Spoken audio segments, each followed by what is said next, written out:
ನಾನು ವೈಜಾಗಿಂದ ಫ್ರೆಂಡ್ ಆಗಿ ಜಾಯ್ನ್ ಆಗಿರೋ ಒಬ್ಬರ ಬಗ್ಗೆ ಹೇಳ್ತೀನಿ.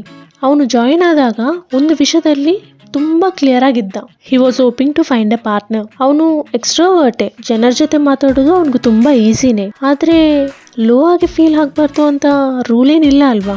ಟೈಮ್ ಹೋಗ್ತಾ ಹೋಗ್ತಾ ಅವನು 6 ರಿಲೇಶನ್ಶಿಪ್ಸ್ ಅಲ್ಲಿ ಇದ್ದ. ಅದು ಏನು ವರ್ಕೌಟ್ ಆಗಿಲ್ಲ. ಆದ್ರೆ ಅವರು ರಿಯಲ್ ಲೈಫಲ್ಲಿ ಮೀಟೇ ಆಗಿಲ್ಲ. ಬಟ್ ಎಮೋಷನ್ಸ್ ಮಾತ್ರ ತುಂಬ ರಿಯಲ್ ಆಗಿತ್ತು. ಆವಾಗ ಅವನಿಗೆ ಅರ್ಥ ಆಯಿತು, ಈ ಲೋ ಆಗಿ ಫೀಲ್ ಆಗೋದು ಬ್ರೇಕಪ್ಸ್ ಬಗ್ಗೆ ಅಲ್ಲ, ಅವನದೇ ಇಲ್ಲದೆ ವಿಷಯದಲ್ಲಿ ಅವನು ಫಿಟ್ ಆಗೋಕ್ಕೆ ನೋಡೋದು. So he stopped trying to impress. ಆವಾಗ ಅವನಿಗೆ ಜೆನ್ಯೂನ್ಲಿ ಏನು ಇಷ್ಟ ಆಗುತ್ತೋ ಅದ್ರ ಬಗ್ಗೆ ಮಾತಾಡೋದು ಶುರು ಮಾಡ್ದ. Like movies, songs, late night conversations. ಆವಾಗ ಜನರು ನಿಜವಾಗ್ಲೂ ಅವನ ಜೊತೆ ಇದ್ರು. Over a time people started recognizing his voice. ಜನರು ಅವನ ವಾಯ್ಸ್ಗೋಸ್ಕರ ವೇಟ್ ಮಾಡೋದು, ಅವನ ವಾಯ್ಸ್ ಕೇಳಿದ್ರೆ ತುಂಬ ಇಂಪ್ರೆಸ್ ಆಗೋದು.